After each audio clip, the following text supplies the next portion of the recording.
Hello friends, in this lecture we are going to discuss essay 260 and the name of this standard is communication with those charged with governance. Okay, communication with TCWG. Standard का नाम हमेशा बहुत important होता है, बहुत जरूरी होता है, इसलिए प्लीज जब भी कोई स्टैंडर्ड स्टार्ट करो तो उसका नाम ही दो चार बार बोला करो, अच्छा जोर जोर से, ताकि वो एक फ्लो बन जाए आपके माइंड में, है ना। क्या नाम है बोलो? ऐसे 260 का नाम क्या है? Communication with TCWG. ठीक है, ऑडिटर टीसीडब्ल्यूजी से कम्युनिकेट करने वाला है, ऐसा कुछ डिस्कशन इसके अंदर होने वाला है। ठीक है, ऑडिटर और टीसीडब्ल्यूजी के बीच के कम्युनिकेशन की बातें यहां पर कुछ होने वाली है। तो पहले अपन बात कर लेते हैं कि कौन कौन से टॉपिक्स हैं जो अपन कवर करने वाले हैं इस स्टैंडर्ड में। ठीक है, तो सुनिए, सबसे पहले हम बात करेंगे जनरल अंडरस्टैंडिंग की। ठीक है, मतलब पूरा स्टैंडर्ड क्यों बनाया गया, क्या पर्पस है, मैनेजमेंट क्या होता है, टीसीडब्ल्यूजी क्या होता है ना, ये सब बातें हम करेंगे फर्स्ट पॉइंट में। सेकेंडली हम डिस्कस करेंगे कि कौन से मैटर हैं जो ऑडिटर टीसीडब्ल्यूजी को कम्युनिकेट करने वाला है, या कौन से वो मैटर हैं जो ऑडिटर ने टीसीडब्ल्यूजी को कम्युनिकेट करना चाहिए। ठीक है, इसके अंदर दो सब हेडिंग भी हैं, एक है सिग्निफिकेंट फाइंडिंग्स फ्रॉम ऑडिट और सेकंड है significant difficulties if any encountered during the audit. मैंने शॉर्ट में लिखा है यहां पर। ठीक है, सिग्निफिकेंट डिफिकल्टीज। ठीक है, फिर कम्युनिकेशन प्रोसेस क्या होगी। ठीक है, जब ऑडिटर टीसीडब्ल्यूजी से कम्युनिकेशन करेगा, बातचीत करेगा, तो उसका प्रोसेस क्या होगा, है ना, कैसे क्या कम्युनिकेशन होगा, उस पर बात होगी। And finally factors affecting mode of communication.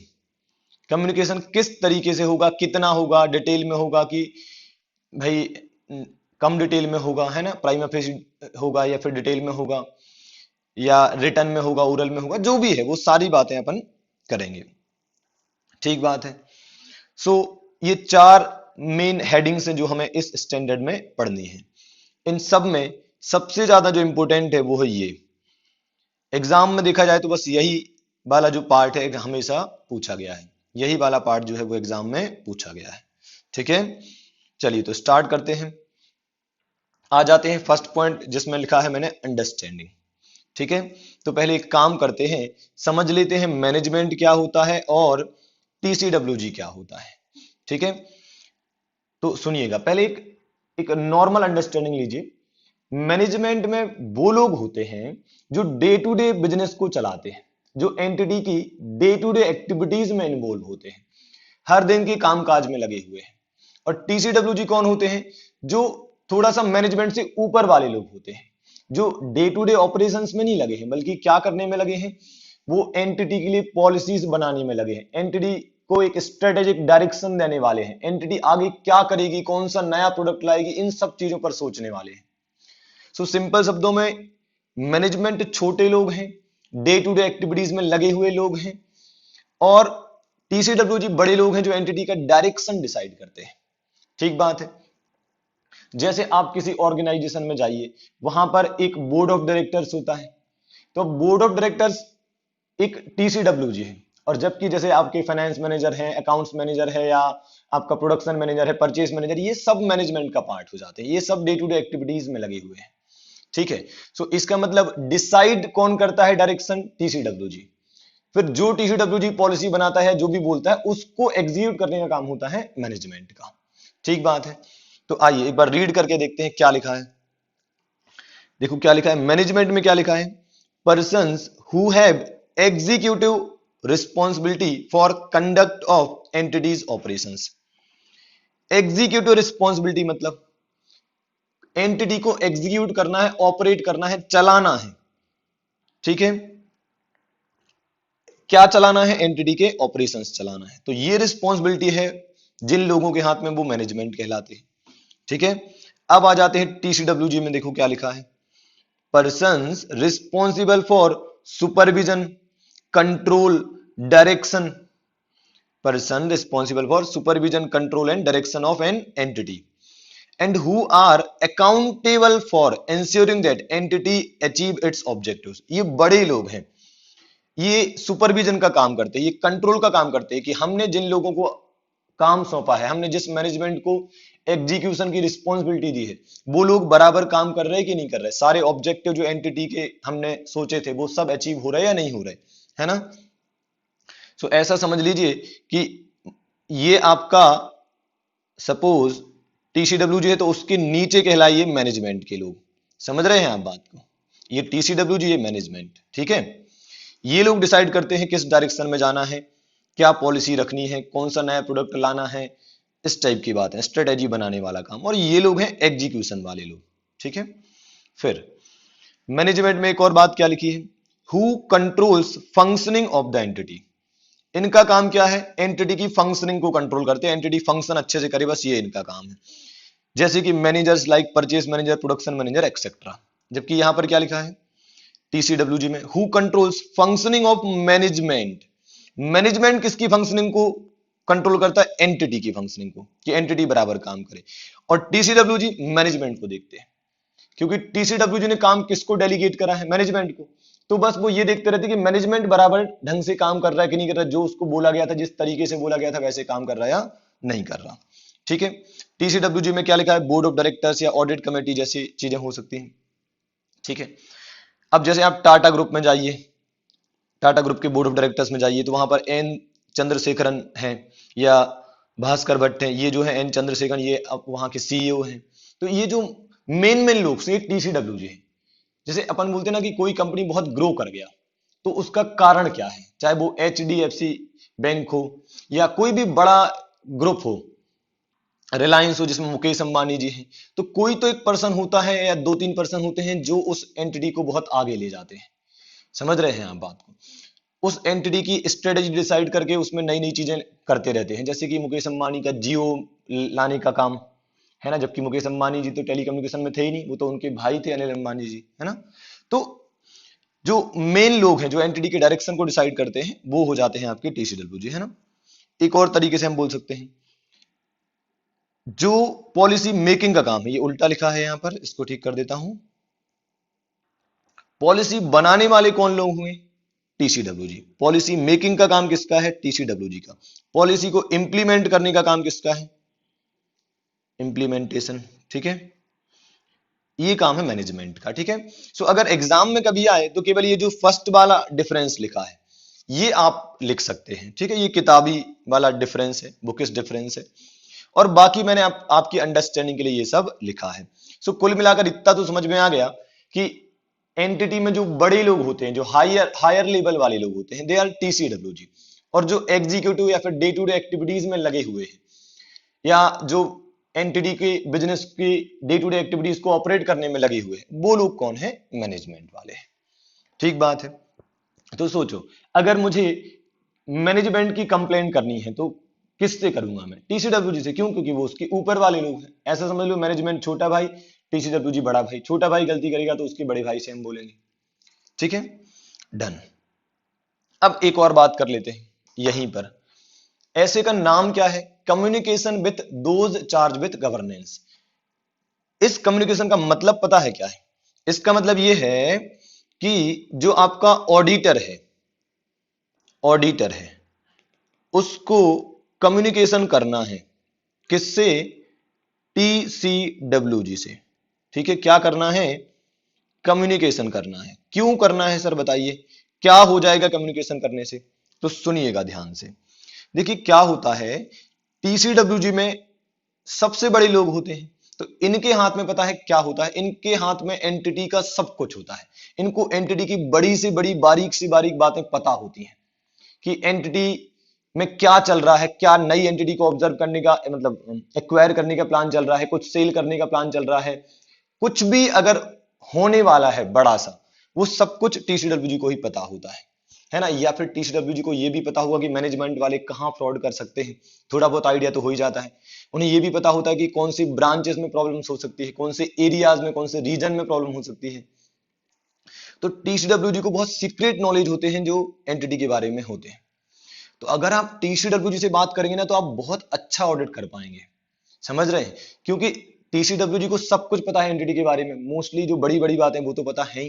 तो अगर आप टीसीडब्ल्यूजी से बात कर लेंगे तो आपका एक बढ़िया काम हो जाएगा, आपको एंटिटी की एक बढ़िया अंडरस्टैंडिंग मिल जाएगी, और हो सकता है आपके ऑडिट का डायरेक्शन ही बदल जाए टीसीडब्ल्यूजी से बात करने के बाद, जैसे हो सकता है आप 10 मिनट के लिए टीसीडब्ल्यूजी से मिल लें और वो बता दे कि यार ये वाले जो रीजन है हमारे ये वीक हैं, ईस्ट वाले रीजन में जितनी भी ब्रांचेस हैं ये थोड़ा सा यहाँ पर गड़बड़ होता है नॉर्मली, तो इतने में तो अपन को समझ में आ जाएगा कि यार कहाँ फोकस करना है। रिगार्डिंग माई पॉइंट, है ना। सो ऑडिटर को बहुत फायदा है, बहुत अंडरस्टैंडिंग मिल जाती है ऑडिट करने में, इसलिए वो टीसीडब्ल्यूजी से बात करता है। सेकेंडली, कई बार ये भी होता है कि देखो यार आज टीसीडब्ल्यूजी जो है, जो एंटिटी के सबसे बड़े लोग हैं, वो चाहते कि उनकी एंटिटी बहुत आगे जाए और वो बहुत अच्छा परफॉर्म करें, उनमें जो भी कमियां हैं वो दूर हों, वो इंप्रूवमेंट के डायरेक्शन में आगे बढ़े। तो वो भी तो चाहेंगे कि ऑडिटर से हमें कुछ मिले, जैसे कि भाई ऑडिटर को अगर हम कमियां बता देंगे, भाई टीसीडब्ल्यूजी सोच रहा है ये, है ना, टीसीडब्ल्यूजी सोच रहा है कि अगर ऑडिटर को हमारी एंटिटी कमियां पता होंगी तो वो हमें इंप्रूवमेंट सजेस्ट कर पाएगा, वो उन कमियों को बताएगा तो हम खुद इंप्रूवमेंट कर पाएंगे, उन वीकनेसेस को दूर कर पाएंगे। समझे आप बात को। अब सिंस पैसा जा रहा है ऑडिट फीस में भी, हम चाहते हैं कि हमारे यहाँ कोई फ्रॉड एरर्स ना हो, तो ये सब चीजें जाननी है तो फिर ऑडिटर को सब कुछ बताना पड़ेगा, उसको सपोर्ट करना पड़ेगा। सो देखो दोनों को फायदा है। एक अच्छा टू वे कम्युनिकेशन होगा ना, कैसा कम्युनिकेशन होना चाहिए, टू वे, ठीक है। ऐसा नहीं कि ऑडिटर को कोई चीज केवल बतानी है, बतानी नहीं, बातचीत करनी है। ऑडिटर को ऑडिटिंग एंगल में फायदा मिलेगा और टीसीडब्ल्यूजी को अपनी ऑर्गेनाइजेशन को और इंप्रूव करने में फायदा मिलेगा। जैसे ऑडिटर ने टीसीडब्ल्यूजी से बात करी तो टीसीडब्ल्यूजी ने बताया कि हम इस बार कोई नया एंटिटी है जिसको एक्वायर कर रहे हैं, तो उसके हमने ये दुनिया भर के फाइनेंशियल ऑपरेटिंग या दुनिया भर के एंगल हमने कंसिडर करे कि टैक्सेशन वाले इशू पर क्या फर्क पड़ेगा, बहुत सारी चीजें हैं जो उन्होंने कंसिडर करी। ऑडिटर उनसे किस बारे में डिस्कस करेगा कि इन सब चीजों का अकाउंटिंग से रिलेटेड इतनी सारी चीजें कंसिडर करके आपने किसी एंटिटी को एक्वायर कर लिया है, अब थोड़ा सा हमें बता दीजिए कि जो हमारे ऑडिटिंग से रिलेटेड है वो मुद्दे हमें आपसे पूछने तो वो आप हमें बता दीजिए ताकि हम अच्छे से ऑडिट कर पाए। ठीक बात है। और ऑडिटर भी ऑडिटर भी टीसीडब्ल्यूजी को क्या बता सकता है कि देखो आपने ये सब चीजें कंसिडर करी, ये और चीजें हैं जो अब आगे कंसिडर करना, आप जैसे कंसोलिडेशन प्रोसेस सही होनी चाहिए आपकी, और भी दुनिया भर की चीजें हैं जो ऑडिटर उन्हें बता सकता है एंटिटी को इंप्रूव करने के लिए, है ना। सो इसलिए कम्युनिकेशन होता है, इसलिए ऐसे 260 कहता है कि ऑडिटर साहब टीसीडब्ल्यूजी से कम्युनिकेट करो ताकि एक अच्छा ऑडिट आप कर सको और उनको भी आपके ऑडिट से फायदा हो सके। ठीक है, चलो तो अब बात करते हैं आगे। अब बात करते हैं matters to be communicated to TCWG. कौन से मैटर हैं जो ऑडिटर टीसीडब्ल्यूजी को कम्युनिकेट करने वाला है। ठीक है, तो 4 मैटर हैं। कितने मैटर हैं, 4 मैटर हैं जो ऑडिटर टीसीडब्ल्यूजी को कम्युनिकेट करने वाला है। ठीक है, सुनिएगा ध्यान से। सबसे पहला है auditor's responsibility in relation to financial statement audit. क्या लिखा है भाई, auditor's responsibilities in relation to financial statement audit. मैं ऑडिटर हूं, मैं टीसीडब्ल्यूजी को जाकर बता दूंगा कि मेरी क्या रिस्पॉन्सिबिलिटी है। कहीं ऐसा तो नहीं कि आप हमसे कुछ ज्यादा ही एक्सपेक्ट कर रहे हैं, आप हमसे 50 बातें 50 चीजें एक्सपेक्ट कर रहे हैं और जबकि हम तो केवल 2 काम ही करने वाले हैं। जैसे कि हम केवल फाइनेंशियल स्टेटमेंट का ऑडिट करने वाले हैं, थोड़ा बहुत इंटरनल कंट्रोल के बारे में बता देंगे। अभी आप तो सोच रहे हो कि हम अकाउंटिंग भी कर देंगे, हम टैक्सेशन भी देख लेंगे, हम जीएसटी भी देख लेंगे, हम फाइनेंस भी देख लेंगे, ऐसा नहीं है, है ना। सो ऑडिटर टीसीडब्ल्यूजी को बता देता है कि क्या रिस्पॉन्सिबिलिटीज हैं ऑडिटर की, ठीक है, ताकि कोई मिसअंडरस्टैंडिंग ना रहे। सो देखो कौन सी रिस्पॉन्सिबिलिटी कौन सी रिस्पॉन्सिबिलिटी है जो ऑडिटर टीसीडब्ल्यूजी को बताता है। पहला, that the auditor is responsible for forming and expressing opinion on financial statement. ध्यान से समझिए, ऑडिटर कहेगा कि हमारा काम केवल ओपिनियन देना है, कहीं ये मत समझ लेना कि हम गारंटी देने वाले हैं। हमारा काम केवल ओपिनियन देना है, हमारी रिस्पॉन्सिबिलिटी फाइनेंशियल स्टेटमेंट पर अपनी ओपिनियन एक्सप्रेस करना है, इससे ज्यादा कुछ नहीं है। ठीक है, नहीं तो कल के दिन आपको लगे कि यार बताओ भाई मैंने ऑडिट कर दिया, कल फ्रॉड निकला, तो आप कहोगे आपने कैसा ऑडिट करा था। तो कम से कम हम बोल तो सकते हैं कि यार हमने ओपिनियन दी थी, हमने सब चेक करा था और हमें जो ठीक लगा वो हमने आपको बताया था। ठीक है, हमारी भी कुछ अपनी लिमिटेशन है, हम बहुत ज्यादा चेकिंग नहीं कर सकते हैं, टाइम लिमिट होता है, बहुत सारी इनहेरेंट लिमिटेशन होती है ऑडिट की, है। ओके, फिर क्या है, audit of financial statement does not relieve, किसको रिलीव नहीं करता है, मैनेजमेंट और टीसीडब्ल्यूजी ऑफ देयर रिस्पॉन्सिबिलिटी। हम बता देंगे टीसीडब्ल्यूजी को, सुनो मैंने ऑडिट कर दिया, इसका मतलब ऐसा नहीं कि आपकी रिस्पॉन्सिबिलिटी खत्म हो गई। आज भी फ्रॉड, एरर, सब चीजें रोकना, उनको डिटेक्ट करना, सब आपकी रिस्पॉन्सिबिलिटी है। हमारा काम है सारी चीजों को चेक करके अपनी ओपिनियन एक्सप्रेस करना। हमारी ओपिनियन एक्सप्रेस करने से आपकी रिस्पॉन्सिबिलिटी खत्म नहीं हो जाती। ठीक बात है। सो आपकी जो रिस्पॉन्सिबिलिटीज हैं वो हमेशा रहेंगी। ऑडिट की वजह से आपकी रिस्पॉन्सिबिलिटी खत्म नहीं हो जाती है। ठीक है। सो फर्स्ट पॉइंट क्या हो गया, auditor's responsibilities in relation to financial statement audit. Second क्या है, planned scope and timing of audit. एक और बात हमें बतानी है, और वो क्या बतानी है, planned scope and timing of audit. इसमें केवल ओवरव्यू देनी है आपको, आपको डिटेल में नहीं बताना है कि आप क्या करने वाले हो सकता है कभी टीसीडब्ल्यूजी ही मिला हो फ्रॉड में, तो फिर तो आप डिटेल में अपनी पूरी चाल बता दोगे तो फिर फंस जाओगे, आपका ऑडिट अच्छे से हो ही नहीं पाएगा। आप अपनी चाल बता दोगे, वो उस अकॉर्डिंग अपने आप को चेंज कर लेंगे, है ना। So planned scope and timing of audit में क्या बताना है कि हम क्या क्या चेक करने वाले, कौन कौन से एरियाज में हम आने वाले हैं, कितने लोग आने वाले हैं, किस मंथ में आने वाले हैं, किस तरीके से हम आगे बढ़ने वाले हैं, क्या डायरेक्शन होगा हमारे ऑडिट का। अच्छा, ये सब क्यों बताना है, क्योंकि हमें भी तो उनका सपोर्ट चाहिए पड़ेगा। सोचो आप एंटिटी में पहुंच गए, कोई आपसे बात ही नहीं कर रहा, कोई आपको पूछ ही नहीं रहा है, कोई सपोर्ट ही नहीं, कोई असिस्टेंस ही नहीं है। अब आपको थोड़ी ना पता कि कहाँ कितनी क्या ब्रांचेस हैं, कौन सी चीज चेक करना है तो कौन सी चीज किससे मांगेंगे, बहुत सारी प्रॉब्लम्स हो जाएंगी। सो आपको एक जनरल ओवरव्यू तो देना ही पड़ेगा कि किस डायरेक्शन में आप जाने वाले हैं, क्या टाइमिंग होगी, क्या स्कोप होगा आपके ऑडिट का, है ना। So planned scope and timing of audit का ओवरव्यू आपको दे देना है टीसीडब्ल्यूजी को। अच्छा, इससे उनको भी अच्छा लगेगा कि चलो हमें पता है कि ऑडिटर हमारी 100 में से 70 ब्रांच चेक करने वाला है, तो चलो ठीक है, काफी कुछ करने वाला है। ठीक है, क्योंकि यार वो भी तो पैसा दे ही रहे ना ऑडिट का, है ना। ओके। फिर क्या है, सिग्निफिकेंट फाइंडिंग्स फ्रॉम ऑडिट। जो भी ऑडिट के दौरान, जो भी ऑडिट के टाइम पर आपको सिग्निफिकेंट मिलता है, वो सब कुछ आपको टीसीडब्ल्यूजी को बता देना है। ठीक बात है। वो एंटिटी के सबसे बड़े लोग हैं, अगर हमें कुछ कमी है, कुछ प्रॉब्लम्स नजर आती हैं, तो हमें जरूर बताना है किसको, टीसीडब्ल्यूजी को। ठीक है। इसके अंदर अपन 5 बातें पढ़ने वाले हैं। ठीक है, इस पर अलग से क्वेश्चन बनेगा। अगला पार्ट यही है, देखो सिग्निफिकेंट फाइंडिंग्स का, है ना, तो इस पर हम बात करेंगे। फिर क्या है, auditors independence in case of listed entities. देखो क्या होता है, जो लिस्टेड एंटिटीज होती है वो बहुत बड़ी होती है, पब्लिक एट लार्ज जुड़ी होती है, बहुत बड़े लेवल पर उनका काम चलता है, तो उनमें कोई गड़बड़ ना हो, उनमें कुछ प्रॉब्लम ना हो।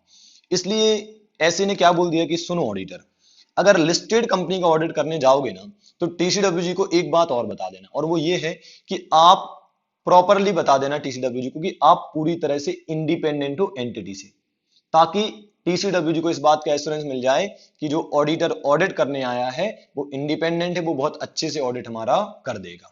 समझ रहे हैं आप बात को। तो ऑडिटर ने सब बता देना है कि देखो हमारा किसी भी आपकी टीम मेंबर से कोई कनेक्शन नहीं है, कोई रिलेशन नहीं, हम सभी से इंडिपेंडेंट है, कोई भी थ्रेट नहीं है इंडिपेंडेंस के लिए। ठीक है। और जो थे मान लो कुछ थ्रेट्स, तो हमने उनको भी ओवरकम कर लिया है, उनको भी फिनिश कर दिया है। ठीक है। लेकिन ध्यान रखें, ये केवल लिस्टेड एंटिटी के केस में ही करना है। अदरवाइज अदरवाइज क्या हम ऐसा कर सकते हैं, हाँ अदरवाइज करोगे तो बहुत अच्छा है, पर लिस्टेड में तो ये काम करना ही है ना। अदरवाइज करेंगे तो भी अच्छा है, पर लिस्टेड में तो करना ही है। सो 4 मैटर हैं। ठीक है। याद कैसे रखेंगे सर, तो देखो IFRS, IFRS, आई फॉर अपन याद रख लेंगे इंडिपेंडेंस, क्या याद रख लेंगे, इंडिपेंडेंस, ऑडिटर्स इंडिपेंडेंस। ठीक है, किसके केस में बताना है, लिस्टेड एंटिटीज के केस में।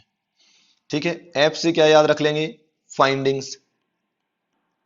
ठीक है, significant findings from audit. R से क्या याद रख लेंगे, रिस्पॉन्सिबिलिटीज। कौन सी रिस्पॉन्सिबिलिटीज, ऑडिटर की रिस्पॉन्सिबिलिटीज। ठीक है। एस से क्या आ जाएगा आपका, scope, planned scope and timing of audit. ठीक है। सो IFRS, बताइए कितने मैटर ऑडिटर ने टीसीडब्ल्यूजी को कम्युनिकेट करने हैं, 4 matter. IFRS, I for independence, ये इंडिपेंडेंस का स्पेलिंग गलत लिखा है, ठीक है। IFRS, आई से इंडिपेंडेंस, एफ से फाइंडिंग्स, आर से रिस्पॉन्सिबिलिटीज, एस से स्कोप। ठीक है। इंडिपेंडेंस में मींस क्या, auditors independence in case of listed entity. F से फाइंडिंग्स, तो significant findings from audit. R से रिस्पॉन्सिबिलिटी, मतलब auditors responsibility in relation to financial statement audit. And scope में plan scope and timing of audit. Okay, done. अब बढ़ते हैं हम आगे, हमारा फर्स्ट मैटर खत्म हो गया। अब सेकंड हम क्या पढ़ने वाले हैं, ये जो सिग्निफिकेंट फाइंडिंग्स अपन ने बोला था ना, तो ये सिग्निफिकेंट फाइंडिंग्स अपन पढ़ने वाले हैं। इस पर सेपरेट क्वेश्चन आता है एग्जाम में, है ना, कि सिग्निफिकेंट फाइंडिंग्स क्या क्या हो सकती है। आपने बोल तो दिया कि जो भी सिग्निफिकेंट फाइंडिंग मिली वो टीसीडब्ल्यूजी को बतानी है। अभी सिग्निफिकेंट फाइंडिंग का क्या मतलब है ना। सो आइए 2.1 हेडिंग पर आ चुके हैं। क्या लिखा है, significant findings from audit. Significant findings from audit क्या क्या हो सकते हैं, देखिए। Auditors view about significant qualitative aspect of entities accounting practices। क्या लिखा है, auditors view about significant qualitative aspect of entities accounting practices including accounting policies, accounting estimates and financial statement disclosure। तो ऑडिटर ने क्या करना है, देखना है कि जो एंटिटी है उसकी अकाउंटिंग प्रोसेस कैसी है। मतलब अकाउंटिंग टाइमली बेसिस पर होती है, अकाउंटिंग कंप्लीट होती है। ऐसा तो नहीं कोई भी आके एंट्री पास करके चला जाता है, क्या इस टाइप के सिस्टम तो नहीं है। जो अकाउंटिंग पॉलिसी सिलेक्ट करी जाती है वो प्रूडेंस को ध्यान में रख के करी जाती है। जो अकाउंटिंग एस्टिमेट लगाए जाते हैं वो भी प्रूडेंस को ध्यान में रख के लगाए जाते हैं। तो जो भी चीजें होती हैं अकाउंटिंग से रिलेटेड, वो सब चीजें कैसी हैं, आपके अकाउंटेंट जो हैं या फिर जो भी अकाउंटेंट से रिलेटेड लोग हैं वो कितने नॉलेजेबल हैं, कितने एक्सपीरियंस हैं, क्या उन्हें आता है क्या नहीं आता है। तो सारे एस्पेक्ट, सारे qualitative aspect relating to accounting practices हमें चेक करना है। और जो भी हमें सिग्निफिकेंट एस्पेक्ट लगेंगे वो हम बता देंगे टीसीडब्ल्यूजी को। जैसे हम बता देंगे कि आपके जो अकाउंटिंग वाले लोग हैं वो किसी पर्टिकुलर एरिया में थोड़ा सा वीक है, ठीक है। फिर हम बता सकते हैं कि आपके अकाउंटिंग सिस्टम में कुछ प्रॉब्लम्स है, जो सॉफ्टवेयर है वो आप इसकी जगह कोई और रख लेंगे तो बेहतर होगा, है ना। सो ये सब चीजें अपन को बताना है टीसीडब्ल्यूजी को। ओके, सो ऑडिटर को अपनी व्यू बतानी है about significant qualitative aspect of entities accounting practices including accounting policies, accounting estimate and financial statement disclosures. ठीक है। सेकंड, सिग्निफिकेंट डिफिकल्टीज, ये क्या है भाई। इसमें ऐसा है कि ऑडिटर ने ऑडिट करते समय अगर उसे कुछ प्रॉब्लम्स आती है, डिफिकल्टीज आती है।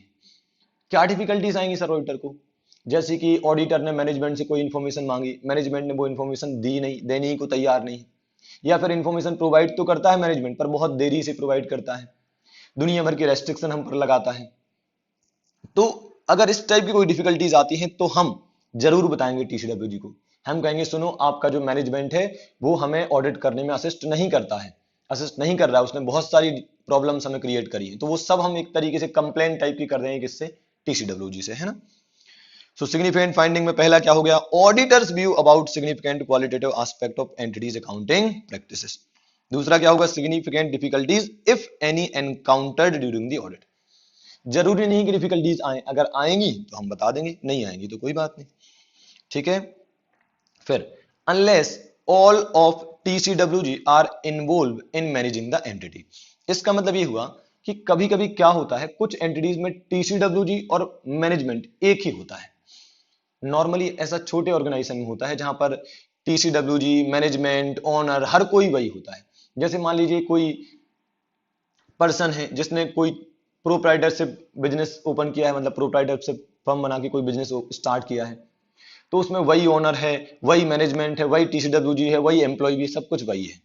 तो अब ऐसे केस में तो फिर सिचुएशन बहुत अलग हो जाती है ना। फिर ऐसा नहीं बोल सकते कि आप जैसे कोई पर्सन है, पहले हम उससे मैनेजमेंट के रूप में बात कर रहे हैं, फिर उसकी कंप्लेंट करना है तो उसी को टीसीडब्ल्यूजी मान के उसकी कंप्लेंट कर रहा है, ये तो बेवकूफी हो जाएगी ना। सुनने कहा कि ये जो दो बातें दी गई हैं नीचे, ये दो बातें केवल कब आएंगी, जब टीसीडब्ल्यूजी और मैनेजमेंट एक ही नहीं है, मतलब टीसीडब्ल्यूजी और मैनेजमेंट अलग अलग है ना। सो आप ऐसा भी लिख सकते हो, when TCWG and management are different persons. तो ये दो बातें आपको बतानी है, ये सिग्निफिकेंट फाइंडिंग में कवर करनी है, अदरवाइज नहीं करनी है, ठीक बात है।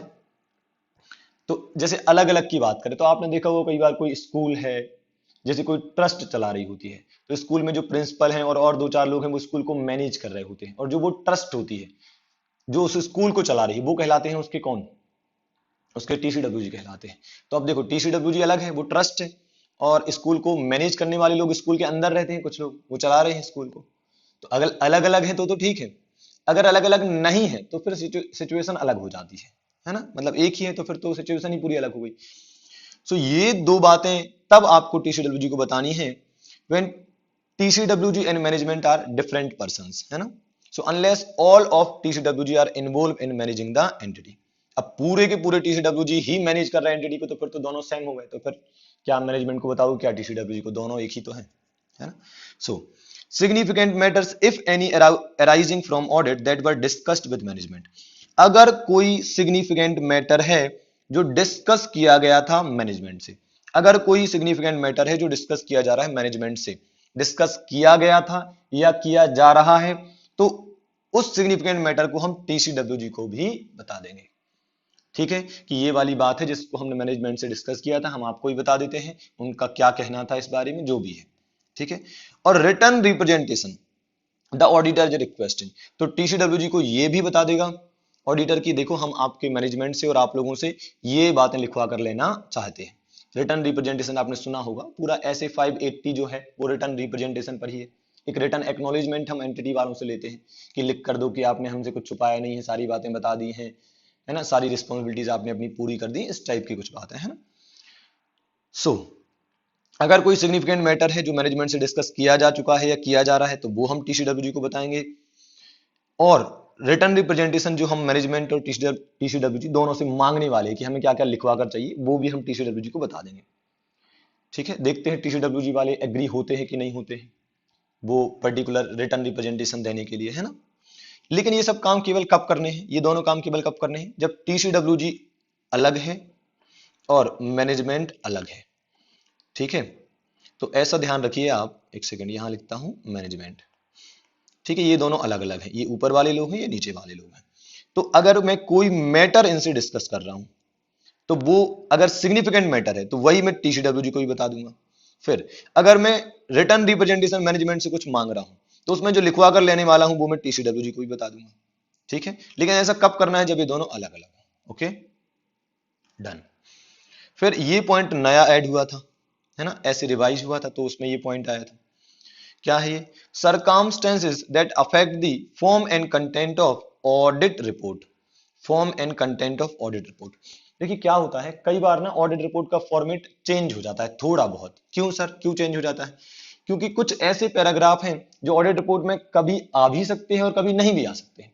जैसे आपने सुना होगा ऐसे 701 की ऑडिट मैटर पैराग्राफ जो होता है, तो वो किसी केस में आता है किसी केस में नहीं आता है। ठीक है, जैसे लिस्टेड एंटिटी केस में आएगा, अनलिस्टेड के में नहीं आएगा। या फिर आपने पढ़ा होगा एक आपका जो ऐसे 570 से रिलेटेड एक पैराग्राफ आता है, material uncertainty related to going concern. ये पैराग्राफ ऑडिट रिपोर्ट में आ भी सकता है, नहीं भी आ सकता है। भाई गोइंग कंसर्न से रिलेटेड कोई मटेरियल अनसर्टेनिटी होगी तो ये पैराग्राफ ऑडिट रिपोर्ट में आएगा या नहीं आएगा। तो करना क्या है सर, हमें टीसीडब्ल्यूजी को बता देना है कि कौन कौन सी परिस्थितियों में ऑडिट रिपोर्ट का फॉर्मेट चेंज हो सकता है। ऐसा ना हो कि भाई बाद में आप कहो, मतलब टीसीडब्ल्यूजी बाद में ऑडिटर से कहे कि यार रिपोर्ट में ये क्यों नहीं है, वो क्यों नहीं है, आपने तो बोला था ये भी होगा। तो हम पहले इसे बता देते कि देखो ये कुछ बातें ऐसी हैं जो ऑडिट रिपोर्ट में आ भी सकती हैं या नहीं भी आ सकती, कंडीशनल बेसिस पर है ये सब चीजें। ठीक है, तो इन परिस्थितियों में ऑडिट रिपोर्ट का फॉर्मेट चेंज हो सकता है, उसके पैराग्राफ कुछ नहीं भी आ सकते हैं, आ भी सकते हैं, तो ये आपको हम पहले से ही बता देते हैं। ठीक है, फिर आखिरी पॉइंट क्या है, ई पॉइंट, अदर मैटर्स, और कोई मैटर जो हमें इंपोर्टेंट लगता है अकाउंटिंग प्रोसेस से रिलेटेड, फाइनेंशियल रिपोर्टिंग प्रोसेस से रिलेटेड, है ना। So other matters that in the auditor's professional judgement, that in the auditor's professional judgement are significant in financial reporting process. अगर कोई और मैटर है जो ऑडिटर को सिग्निफिकेंट लगता है फाइनेंशियल रिपोर्टिंग प्रोसेस में, फाइनेंशियल स्टेटमेंट के बनाने में या फाइनेंशियल स्टेटमेंट से रिलेटेड, तो वो भी हम बता देंगे। सो सिग्निफिकेंट फाइंडिंग में कितने पॉइंट आते हैं जल्दी बताओ, 5 पॉइंट आते हैं। कितने पॉइंट आते हैं, 5 पॉइंट। पहला, auditors view about significant qualitative aspect of entities accounting practices. दूसरा, सिग्निफिकेंट डिफिकल्टीज। तीसरा, अगर टीसीडब्ल्यूजी और मैनेजमेंट अलग अलग हैं तो हम उन्हें दो बातें बताएंगे। कौन कौन सी? जो बातें हमने मैनेजमेंट से डिस्कस की हैं और वो सिग्निफिकेंट थी, सारी बातें नहीं, जो सिग्निफिकेंट थी वो टीसीडब्ल्यूजी को बता देंगे। जो डब्ल्यूआर हम मांग रहे हैं मैनेजमेंट से वो हम टीसीडब्ल्यूजी को भी बता देंगे। ठीक है, फिर वो कौन सी सर्कमस्टेंसेस हैं जिनमें ऑडिट रिपोर्ट का फॉर्म एंड कंटेंट चेंज हो सकता है। और फाइनली अदर मैटर जो ऑडिटर के जजमेंट के हिसाब से इंपोर्टेंट हो सकता है, सिग्निफिकेंट हो सकता है इन दी फाइनेंशियल रिपोर्टिंग प्रोसेस। समझे बात को? अब सुनो मजे की बात, ये जो सिग्निफिकेंट डिफिकल्टीज है इसके अंदर अभी हमें कुछ और पढ़ना है। समझ रहे हैं आप बात को? तो मैटर कितने थे? 4। उन 4 मैटर में थर्ड वाला मैटर क्या था? Significant findings from audit. उसमें हमने 5 फाइंडिंग पढ़ी, ये वाली, इस पर सेपरेट क्वेश्चन आता है। और फिर फाइंडिंग्स में सेकेंड वाली जो फाइंडिंग है उसमें लिखा है significant difficulties if any encounter during the audit. तो ये सिग्निफिकेंट डिफिकल्टीज भी अलग से बताई हैं कि क्या क्या हो सकती हैं, वो भी क्वेश्चन आ सकता है अलग से, है ना। तो वो अपन ने देखो यहां लिखी हुई है, कितनी लिखी हुई है? 5 लिखी हुई है ना। एक और लिख दूंगा मैं, 6 पढ़ लेंगे अपन, ठीक है। Significant difficulties if any encounter during the audit, ठीक है। तो देखो क्या क्या है, क्या क्या डिफिकल्टीज हैं जो ऑडिटर को आ सकती हैं ऑडिट के दौरान। सबसे पहला, an unnecessarily brief time within which to complete the audit. ये जो मैनेजमेंट वाले हैं ना ये बहुत परेशान कर रहे हैं, मैं टीसीडब्ल्यूजी से बता रहा हूं, है ना। क्या कह रहा हूं कि ये मैनेजमेंट वाले ना बार बार हम पर दबाव बना रहे कि जल्दी ऑडिट खत्म करो। ऐसा लगता है इन्होंने कोई फ्रॉड करा है इसलिए चाहते कि ऑडिटर जल्दी जल्दी ऑडिट खत्म कर दे। अब सर 20 दिन का काम ये लोग कह रहे हैं 10 दिन में करके दे दो, कैसे करके दे दे, है ना। सो मैनेजमेंट का ये कहना कि ब्रीफ टाइम में, बहुत कम टाइम में ऑडिट कंप्लीट करके दे दो, तो ये हमारे लिए तो सिग्निफिकेंट डिफिकल्टीज ही है यार, है ना। फिर extensive unexpected effort required to obtain साई। बहुत मेहनत लग रही है सबूतों को इकट्ठा करने में, बहुत मेहनत लग रही है सबूतों को इकट्ठा करने में। मतलब सिंपल शब्दों में कि मैनेजमेंट वाले हमें असिस्ट नहीं कर रहे हैं, हर छोटे छोटे एविडेंस को पाने में हमें बहुत मेहनत लग रही है ना। सफिशिएंट अप्रोप्रिएट ऑडिट एविडेंस, साई मतलब sufficient and appropriate audit evidence. तो हमें साई ऑब्टेन करने में अनएक्सपेक्टेड एफर्ट लगानी पड़ रहे हैं क्योंकि हमें मैनेजमेंट से असिस्टेंस नहीं मिल रहा है, या तो शायद यहां पर कुछ गड़बड़ है इसलिए सबूत नहीं है यहां पर चीजों के, है ना। फिर unavailability of the expected information, जो इंफॉर्मेशन हमें चाहिए वो मिल ही नहीं रही है, जो इंफॉर्मेशन हमें ऑडिट के लिए चाहिए वो हमें मिल ही नहीं रही, अनअवेलेबल है। फिर चलो मिल तो रही है पर बहुत देरी से मिल रही है, सिग्निफिकेंट डिले हो रहा है, बहुत देरी से हमें इंफॉर्मेशन मिल रही है, ठीक है। जो भी इंफॉर्मेशन हम मांगते हैं तो 1 दिन में मिल जानी चाहिए, वो 10 दिन में मिल रही, 5 दिन में मिल रही, ऐसा चल रहा है, ठीक है। फिर तो इतना समझ में आया आपको? वो कह रहा है कि जल्दी से ऑडिट खत्म करके दो, हमें सबूतों को इकट्ठे करने में अनएक्सपेक्टेड एफर्ट लगाने पड़ रहे हैं, इंफॉर्मेशन अनअवेलेबल है, इंफॉर्मेशन प्रोवाइड करने में बहुत देरी कर रहे हैं, ठीक है। सीक्वेंस यही रखना तो याद रह जाएगा आपको, ऐसे में सिंपल लगता है ना। बुक्स में जो सीक्वेंस होता है और जो मेरा सीक्वेंस होता है मैं थोड़ा सा चेंज कर देता हूं ताकि आपके दिमाग में जल्दी से फिट हो जाए वो, है ना, फीड हो जाए अच्छे से। फिर 5वां क्या है? Management unwillingness, management unwillingness to make or extend its assessment of entities ability to continue as a going concern when requested। इसको थोड़ा समझ लेते हैं। देखिए क्या होता है, ऑडिटर को एंटिटीज गोइंग कंसर्न एबिलिटी, ठीक है, एबिलिटी। तो कोई एंटिटी है जो आगे गोइंग कंसर्न के रूप में कंटिन्यू कर पाएगी या नहीं कर पाएगी, उसके ऊपर भी ऑडिटर को अपने कमेंट देने होते हैं, और ऐसा लिखा है एसए 570 में। तो एसए 570 जो कि गोइंग कंसर्न से रिलेटेड है, उसमें लिखा है कि भाई ऑडिटर साहब आपको यह भी पता करना होता है, इस बात पर भी रिपोर्टिंग करनी होती है कि एंटिटी गोइंग कंसर्न के रूप में चल पाएगी या नहीं चल पाएगी फ्यूचर में, या बंद हो जाएगी जल्दी से, है ना। तो अब ऑडिटर को अपना ही कमेंट देना है एंटिटी की गोइंग कंसर्न एबिलिटी पर। तो पता है ऑडिटर मैनेजमेंट से कहता है कि सुनो मेन रिस्पॉन्सिबिलिटी तो आपकी है ये चेक करना कि एंटिटी गोइंग कंसर्न के रूप में चल पाएगी या नहीं चल पाएगी, आपकी मतलब मैनेजमेंट की, है ना। सो ऑडिटर क्या कहेगा मैनेजमेंट से कि सुनो यार, आप ना ये चेक कर लो, ये असेस कर लो कि एंटिटी गोइंग कंसर्न के रूप में चलेगी या नहीं चलेगी। ठीक है, तो मैनेजमेंट वाले मना कर रहे हैं कि हम नहीं करेंगे, अनविलिंगनेस दिखा रहे हैं, या फिर वो लोग हाँ तो बोल रहे हैं मैनेजमेंट वाले, सॉरी मतलब ऑडिटर ने जब कहा मैनेजमेंट से, तो मैनेजमेंट वालों ने कहा कि नहीं हम ऑलरेडी असेसमेंट कर चुके हैं गोइंग कंसर्न का। हमने कहा नहीं, आपने 15 तारीख को करा था, आज 25 तारीख है, ये आगे के 10 दिन कंसीडर करके एक बार और कर लो, मतलब आप अपनी गोइंग कंसर्न के असेसमेंट को एक्सटेंड कर लो, उसका टाइम पीरियड बढ़ा लो। तो मैनेजमेंट वाले मना कर रहे हैं। सो या तो उन्होंने असेसमेंट नहीं करा है और वो नहीं करेंगे ऐसा बोल रहे हैं, और यदि उन्होंने करा है और हम एक्सटेंड करने को कह रहे हैं तो वो एक्सटेंड करने को तैयार नहीं, वो कह रहा है अब हम आगे नहीं करेंगे, जितना कर लिया तो उतना ही बहुत है ना। सो ये एक प्रॉब्लम है। फिर ऐसे में तो ऑडिटर कहेगा कि यार हम कैसे कमेंट करें कि एंटिटी गोइंग कंसर्न के रूप में चल पाएगी नहीं चल पाएगी, ये लोग असेसमेंट ही नहीं कर रहे, ये लोग असेसमेंट करें तो कुछ होगा, है ना। Okay, so management unwillingness to make or extend its assessment of entity's ability to continue as going concern। ठीक है, मेन पॉइंट क्या है, गोइंग कंसर्न। अच्छा, एक और पॉइंट जो मैं कह रहा था, एक और पॉइंट जो बुक्स में लिखा रहता है वो रहता है अननेसेसरी रेस्ट्रिक्शंस।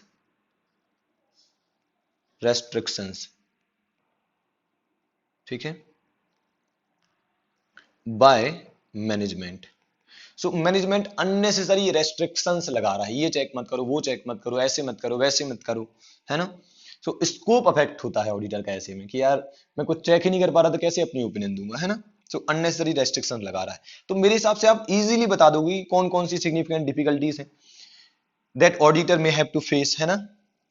सो वो लोग अननेसेसरीली ब्रीफ टाइम में ऑडिट फिनिश करने को कह रहे हैं, फिर ऑडिटर को अनएक्सपेक्टेड एफर्ट लगाने पड़ रहे हैं साई ऑब्टेन करने में, फिर इंफॉर्मेशन जो एक्सपेक्टेड इंफॉर्मेशन है वो अनअवेलेबल है, फिर इंफॉर्मेशन मिलने में सिग्निफिकेंट डिले हो रहा है ना, फिर मैनेजमेंट अपनी अनविलिंगनेस एक्सप्रेस कर रहा है in the assessment of entity's ability to continue as going concern, है ना, एंड मैनेजमेंट अननेसेसरी रेस्ट्रिक्शंस लगा रहा है on the scope of auditor.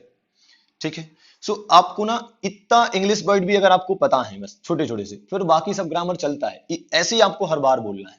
केवल आप एकदम हिंदी में प्योर में हवाबाजी में बातें करते रहोगे कुछ नहीं होगा, आपको थोड़ा सा वही वर्ड यूज करने हैं जो लिखे हुए हैं ताकि आप अच्छा कंटेंट वहां पर लिख पाए, है ना। ओके, सो सिग्निफिकेंट डिफिकल्टीज भी खत्म हुई, सेकंड हेडिंग हमारी पूरी फिनिश हुई। अब आ जाते हैं हम कम्युनिकेशन प्रोसेस पर। क्या कम्युनिकेशन प्रोसेस होगी किसके बीच में, टीसीडब्ल्यूजी और ऑडिटर के बीच में, है ना, क्योंकि ये पूरा स्टैंडर्ड किसकी कम्युनिकेशन की बात करता है, ऑडिटर एंड टीसीडब्ल्यूजी, है ना। सो यहां पर लिख भी देता हूं ऑडिटर, एक सेकेंड, ऑडिटर का किससे कम्युनिकेशन, टीसीडब्ल्यूजी से। ठीक है, तो कम्युनिकेशन प्रोसेस के बारे में बात कर लेते हैं।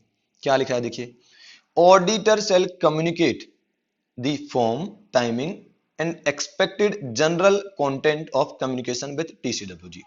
मतलब ऑडिटर ये कम्युनिकेट कर देता है, ऑडिटर ये कम्युनिकेट कर देता है किसको, टीसीडब्ल्यूजी को। क्या कम्युनिकेट कर देता है कि हम किस फॉर्मेट में कम्युनिकेशन करेंगे, लाइक ओरल, रिटन, है ना। टाइमिंग क्या होगी, हम हर 10 दिन में बात करेंगे, 5 दिन में बात करेंगे, वीकली, मंथली, कैसे हम बात करने वाले हैं, कम्युनिकेशन करने वाले हैं।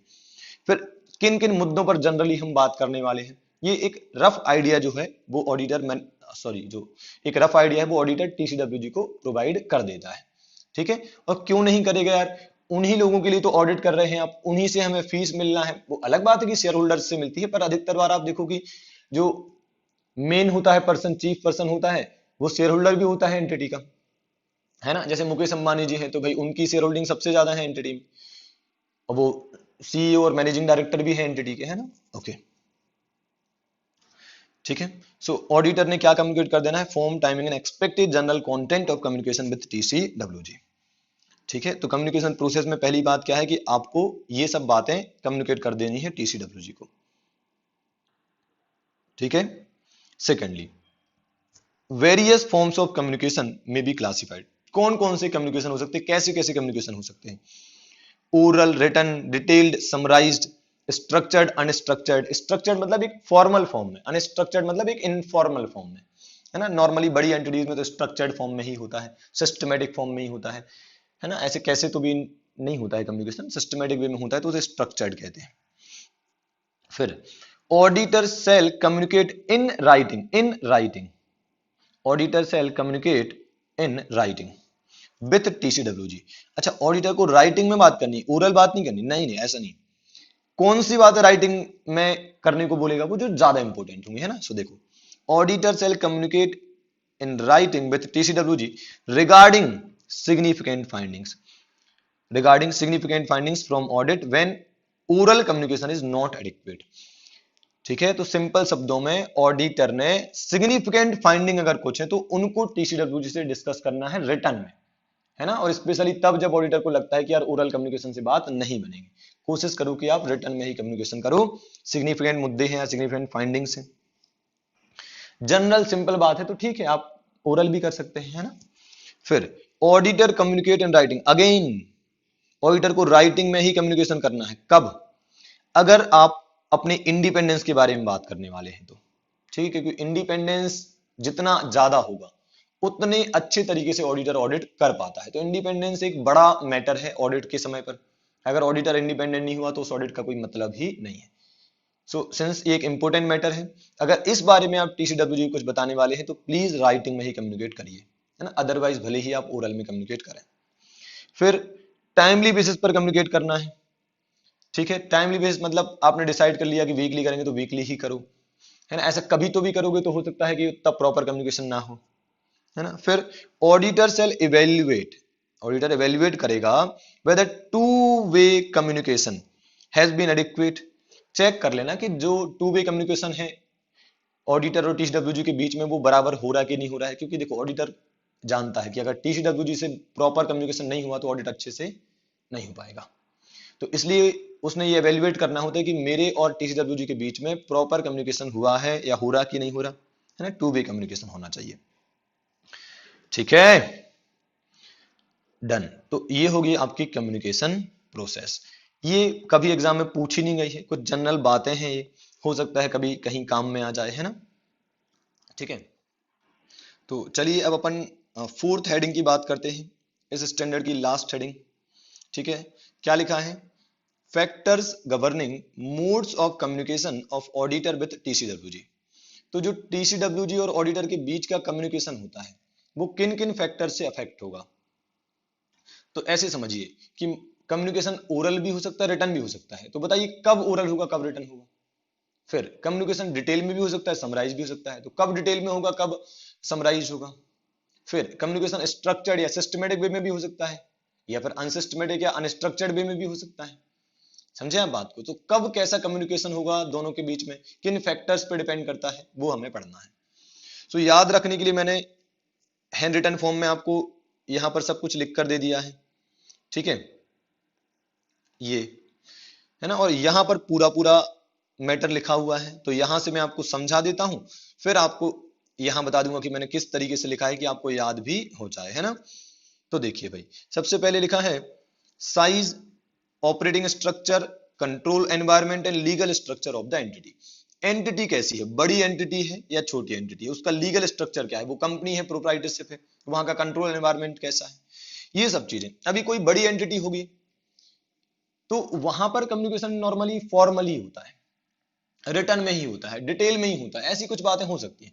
अभी जो छोटी मोटी एंटिटी वहां पर ओरल कम्युनिकेशन भी चलता है, समराइज कम्युनिकेशन भी चलता है ना। सो डिपेंड करता है कि एंटिटी का साइज क्या है, वहां का माहौल कैसा है, एंटिटी का स्ट्रक्चर क्या है। प्रोप्राइटरशिप फर्म में ठीक है यार, कम्युनिकेशन कैसे भी चलेगा, अनस्ट्रक्चर्ड अनसिस्टमेटिक वे में भी चलेगा तो भी कोई दिक्कत नहीं है ना। पर जो लिस्टेड कंपनी है, बड़ी बड़ी कंपनी है, उनके केस में तो यार बहुत फॉर्मल सिस्टमेटिक तरीके से कम्युनिकेशन होता है ना। तो इस तरीके से आपको सोचना है हर बार, है ना। फिर ongoing contact and dialogue between auditor and TCWG. Auditor और टीसीडब्ल्यूजी के बीच में बातचीत कितनी है, लगातार ये लोग टच में रहते हैं, लगातार इनमें कम्युनिकेशन होता रहता है। तो ठीक है, कई चीजें अनसिस्टमेटिक इनफॉर्मल वे में भी हो सकती हैं, ओरल भी हो सकती हैं, पर कभी कभार ही बात होती है तो फिर तो यार डिटेल में ही होगी, वो भी रिटर्न में ही रखेंगे अपन, सिस्टमेटिक वे में ही रखेंगे, कभी कभार ही तो होनी है। तो इस तरीके से रहता है। फिर whether management has previously communicated the matter. जिस मैटर पर ऑडिटर कोई चीज कम्युनिकेट करने वाला है या बात करने वाला है टीसीडब्ल्यूजी को, तो ऑडिटर को पहले ये समझ लेना है कि क्या ये बात पहले से ही मैनेजमेंट ने टीसीडब्ल्यूजी को बता दी है। अगर बता दी होगी तो हम उस हिसाब से बात करेंगे। जैसे होता ना कि मैं किसी से कुछ बताने जा रहा हूँ, तो अगर मुझे पता है कि यार सामने वाले को कुछ भी नहीं पता अभी, तो मैं उस तरीके से बताऊंगा, डिटेल में बताऊंगा, पूरी बात सिस्टमेटिक तरीके से बताऊंगा। और यदि मान लो मुझे पता है कि ये बात पहले से ही किसी ने उसको बता दी है, तो फिर ठीक है, मैं उस कंटेक्स्ट को दिमाग में रख के बोलूंगा कि ठीक है, इसको सब पता है, थोड़ा और मुझे इनको बताना है ना। ओके, सो क्या मैनेजमेंट ने पहले ही वो बात कम्युनिकेट कर दी है टीसीडब्ल्यूजी को? फिर whether there have been significant changes in the membership of a governing body. कहीं ऐसा तो नहीं कि लास्ट ईयर जब हम ऑडिट करने आए थे तो मेंबर्स कोई और थे बोर्ड ऑफ डायरेक्टर्स में, और इस बार मेंबर्स कुछ और हैं, या फिर इस बार साल की शुरुआत में कुछ और थे और बीच में कुछ चले गए, कुछ नए आ गए। अगर ऐसा कुछ है तो फिर हमें कम्युनिकेशन का तरीका बदलना पड़ेगा। भाई सीधी सी बात है यार, अगर हम 5 लोग थे, इन 5 लोगों से लगातार टच में थे, उनको हर बात बताते रहते थे, तो मान लो हम 3 बार मिल चुके हैं, तो जब 4th टाइम हम मिलेंगे तो इस तरीके से बात करेंगे कि ठीक है, 3rd टाइम तक जो बातें हो चुकी हैं उसके आगे की बात होगी अब। पर अगर मेंबर्स ही चेंज हो गए तो फिर तो हमें जीरो से स्टार्ट करना पड़ेगा, पूरा डिटेल में बताना पड़ेगा। फिर उनसे कैसा हमारा कम्युनिकेशन हो पाता है, कैसा टू बी कम्युनिकेशन जमता है, उस हिसाब से कम्युनिकेशन करेंगे। भाई वो लोग अलग टाइप के, उनसे स्ट्रक्चर्ड वे में ही बात करनी पड़ेगी, रिटर्न में ही बात करनी पड़ेगी, समथिंग लाइक दैट। सो अगर मेंबर्स चेंज हो गए तो उस बात को दिमाग में रखकर हमें फिर टीसीडब्ल्यूजी से कम्युनिकेशन करना होगा, है ना। फिर हम ये मानकर नहीं चल सकते कि इनको पहले से कुछ पता भी है, क्योंकि पुराने वाले तो जा चुके जिनसे आपकी बातचीत थी, है ना। ओके, फिर 5th पॉइंट में क्या है भाई, whether the matter has been satisfactory resolve. ओहो, जिस मैटर पर मैं बात करने वाला हूं टीसीडब्ल्यूजी से, क्या वो मैटर ऑलरेडी रिजॉल्व हो चुका है? अगर हो चुका है तो ठीक है, थोड़ा बहुत बता देंगे, हो गया कि यार ऐसा ऐसा कुछ हुआ था, अभी ठीक है, सब नॉर्मल हो गया था, ठीक हो गया था, रिजॉल्व हो गया था। पर अगर कोई मैटर अभी भी चल रहा है, ओपन है, उस पर अभी भी भारी डिस्कशन होना है, वो क्लोज नहीं हुआ है, रिजॉल्व नहीं हुआ है, तो फिर डिटेल में डिस्कशन करना पड़ेगा, है। होता ना यार भाई, कोई चीज है जो कोई परेशानी थी अपन को, मान लो मुझे अभी करंट में परेशानी है और मैं किसी को बताता हूँ तो डिटेल में बताऊंगा, पर वो अगर सॉल्व हो गई तो ठीक है, थोड़ा सा बता दूंगा कि यार ऐसा कुछ हुआ था पर मैं ठीक हो गया था, है। ओके, फिर लीगल रिक्वायरमेंट, सबसे बड़ी बात। अब लीगल रिक्वायरमेंट अगर है, जैसे कि लीगल रिक्वायरमेंट की रिटर्न में ही कम्युनिकेशन करना पड़ेगा, डिटेल में ही कम्युनिकेशन करना पड़ेगा, स्ट्रक्चर्ड फॉर्म में ही कम्युनिकेशन करना पड़ेगा, तो फिर लीगल रिक्वायरमेंट के आगे तो कोई नहीं, कानून के आगे कोई नहीं होता। सो ध्यान रखिए, लीगल रिक्वायरमेंट तो ध्यान में रखना ही है कि कम्युनिकेशन के रिगार्डिंग अगर कोई लीगल रिक्वायरमेंट है तो दैट इज फर्स्ट, है ना, उसको पहले ध्यान रखना है। फिर एक्सपेक्टेशन ऑफ टीसीडब्ल्यूजी, सिंपल है, जिससे आप बात कर रहे हो, जिससे आपका कम्युनिकेशन होने वाला है, एक बार उसकी भी एक्सपेक्टेशन समझ लो ना। अभी आप जिन जिन तरीकों से कम्युनिकेशन करने वाले हो उसकी अपोजिट उसकी एक्सपेक्टेशन है, तो फिर कैसे मजा आएगा बातचीत करने में या उसके कम्युनिकेशन प्रॉपर करने में। तो फिर वो ऐसा है कि यार आप एक बार समझ लो कि सामने वाला किस तरीके की बातचीत चाहता है, डिटेल में ही चाहता है क्या, रिटर्न में ही चाहता है क्या, सिस्टमेटिक ही चाहता है क्या, है ना, इस टाइप से सब समझ लो आप, है ना। तो ये हो गए आपके 6 पॉइंट यहाँ पर फिनिश। अब देखो याद कैसे रखना है। सबसे पहला मैटर्स, 2 मैटर है। पहला, क्या जिस मैटर पर हम बात करने वाले हैं वो सेटिस्फैक्टरी रिजॉल्व हो गया है, एक पॉइंट। जिस मैटर पर हम बात करने वाले हैं टीसीडब्ल्यूजी से, क्या वो मैटर ऑलरेडी रिजॉल्व हो चुका है या ओपन है अभी, ठीक है। फिर क्या ये मैटर ऑलरेडी मैनेजमेंट ने टीसीडब्ल्यूजी को बता दिया है, क्या मैनेजमेंट ऑलरेडी टीसीडब्ल्यूजी को इस बारे में बता चुका है। सो मैटर में 2 बातें, क्या मैटर सेटिस्फैक्टरी रिजॉल्व हो चुका है, क्या ये मैटर ऑलरेडी मैनेजमेंट टीसीडब्ल्यूजी को बता चुका है। डन। अब कुछ 3 पॉइंट है जो टीसीडब्ल्यूजी से रिलेटेड है। क्या है, टीसीडब्ल्यूजी की एक्सपेक्टेशन क्या है, टीसीडब्ल्यूजी की एक्सपेक्टेशन क्या है। फिर टीसीडब्ल्यूजी से आपका ऑनगोइंग कॉन्टेक्ट एंड डायलॉग कैसा है, उनसे बातचीत कैसी है टीसीडब्ल्यूजी से। फिर टीसीडब्ल्यूजी में कुछ चेंजेस तो नहीं हुए, टीसीडब्ल्यूजी के मेंबर्स में कुछ चेंजेस तो नहीं हुए, चेंजेस हो गए होंगे तो उस तरीके से बात करेंगे, पुराने मेंबर होंगे तो उस तरीके से बात करेंगे, ठीक है। तो ये टीसीडब्ल्यूजी से रिलेटेड हो गए। फिर लीगल में क्या आ जाएगा, legal structure, size and operating structure of entity, बात कर चुके हैं अपन कि लीगल में क्या आ जाएगा। एक तो लीगल रिक्वायरमेंट्स आ जाएंगी कि कानून क्या कहता है कम्युनिकेशन के रिगार्डिंग, वो हमें फॉलो करना है, और एंटिटी का लीगल स्ट्रक्चर कैसा है, एंटिटी का साइज क्या है, ऑपरेटिंग स्ट्रक्चर कैसा है, कंट्रोल एनवायरनमेंट कैसा है ना। तो ये याद रखने के हिसाब से आप ऐसा रखेंगे तो बहुत बढ़िया हो जाएगा। वैसे तो अब 4 पॉइंट ही लिखने होते एग्जाम में, पर ठीक है, 4 नंबर का आता है, 5-6 लिखोगे तो और अच्छा हो जाएगा, है ना। ओके, तो यहां पर आपका ऐसे 260 फिनिश होता है, ठीक है।